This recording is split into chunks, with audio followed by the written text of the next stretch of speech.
यज्ञमदन्मदा वसन्तो अस्या सीदाज्यं ग्रीष्मयुग्मस्य रब्धभिः सप्तास्या सम्पदयः त्रिसप्तः समिधकृताः तेन देवा साध्यार्जनस्य मे तस्मात्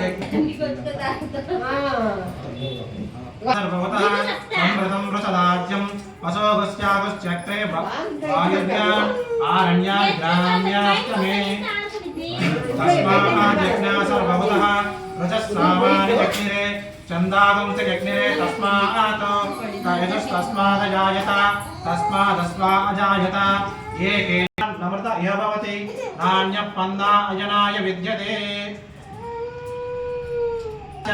विश्वकर्मणः समवर्ततादि तस्य त्वष्टाविधतं धूममेति तत्पुरुषस्य विश्वाजानमग्रे वेदाहमेतं पुरुषं महान्तम् आदित्यवर्णं तमसः परस्तात् बहुधा विजायते तस्य धीरा वर्यानन्ति योनिं मरीचीनां पदमिच्छन्ति वेदसः यो देवेभ्यः आदपति यो देवानां पुरोहितः पूर्वो यो देवेभ्यो जातः नमो रुचाय ब्राह्मये रुचं ब्राह्मं जनयन्तः देवा अग्रे तदब्रुवन् यस्मैवं ब्राह्मणो विद्यते श्रीश्चते लक्ष्मीश्च पत्नो अहोरात्रे पार्श्वे नक्षत्राणि रूपम् अश्विनो ज्ञातम् इष्टं मनिषारा अमं मनिषारा सर्वं मनिषारा तच्छन्यो रावृणीमहे घातुं यज्ञाय घातुं यज्ञपदये दैवी स्वस्तिरस्वाः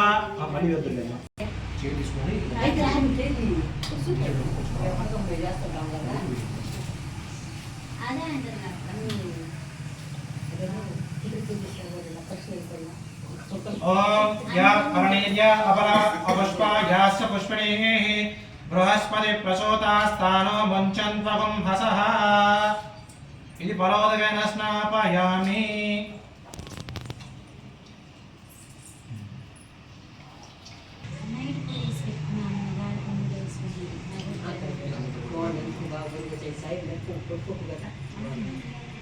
నైట్ కూడా వేసి పెట్టాను 9 గంటలకు మళ్ళీ 3 గంటలకు లేచేసినాము బాగా వచ్చిన అట్లా వేసి పెట్టుకున్నాం అట్లా ఇందాక ఇక్కడ కచ్చిలు తీసుకెళ్ళావు సంజయ్ నువ్వు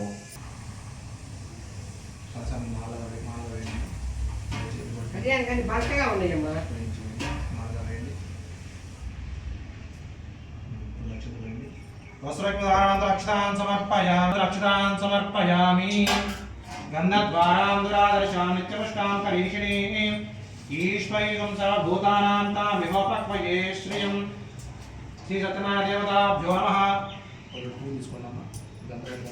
ओ सत्यारिचाय नमः ओ सत्येन्द्राय नमः ओ सत्य संगराय नमः ओ सत्यवक्ताय नमः ओ सत्यनियमाय नमः ओ सत्यमेधाय नमः ओ सत्य पीयूषाय नमः ओ सत्य मायाय नमः ओ सत्य मोहाय नमः ओ सत्य सुरानंदाय नमः ओ सत्य गुप्ताय नमः ओ सत्य पुष्कराय नमः ओ सत्य कृताय नमः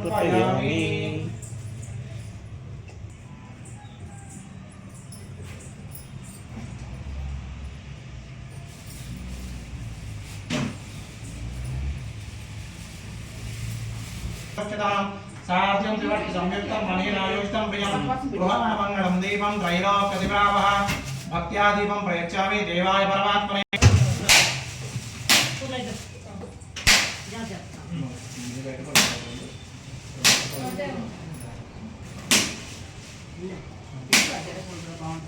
ज्ञानाय स्वाहा उदानाय स्वाहा समानाय स्वाहा परब्रह्मणे स्वाहा मध्ये मध्ये पानीयं समर्पयामि अमृतो विधानमसि उत्तरामोषं समर्पयामि పూర్వమున నైవసారణ్యంలో సౌనకాది మహామునులు వారు ఆ నైవసారణ్యంలోనే నిత్య యజ్ఞాలు సౌనకాది మహామునులందరూ సూత మహాముని ధర్మ సందేహాలు అడుగుతూ ఉండేవారు. యజ్ఞాలు చేస్తున్నారు కదా, ఖాళీ సమయంలో ఆయన ధర్మ సందేహాలు అడుగుతూ ఉండేవారు. అయ్యా ఒకరోజు అడిగారు ఆయన, సూత మహాముని, మానవులందరూ దుర్లభమైన జీవితం గడుపుతున్నారు కదా, వారు త్వరితగతిన స్వామివారి సాన్నిధ్యం పొంది సుఖ సంతోషంగా ఉన్నారు. దేవభక్తిని మర్చిపోయి నిత్య యజ్ఞాలు చేయడం కూడా కొంచెం మర్చిపోతూ ఉన్నాడు. ఇలా చూస్తూ ఉండగా నారదుడికి బాధ కలిగింది. అయ్యో, మనం ఇంత కష్టపడుతూ ఉన్నాము, మానవాళి ఇంత కష్టపడుతుంది, ఏం చేయాలని చెప్పి ఆయన ఒక ఉపాయం ఆలోచించారు. తిరుగుతూ నా స్వామి కొంతసేపు అయిన తర్వాత విష్ణుమూర్తి కళ్ళు తెరిచాడు. నారద, చూశాను, నేను అక్కడ నేను గమనిస్తూ ఉన్నాను. చెప్పండి ఏంటి విషయము? నేను సమస్త లోకాలను చూస్తూ ఉన్నాను. మీరు నన్ను స్థుతిస్తూ జనుల కోసం మార్గము ఉపదేశించమని అడిగావు అని చెప్పాడు. చెప్పగానే విష్ణుమూర్తి ఇలా చెప్తూ ఉన్నారు. సత్యనారాయణ స్వామి వ్రతకథ వృత్తాంతం అన్నది ఆయన నా అంశతో జన్మించారు అని చెప్పాడు.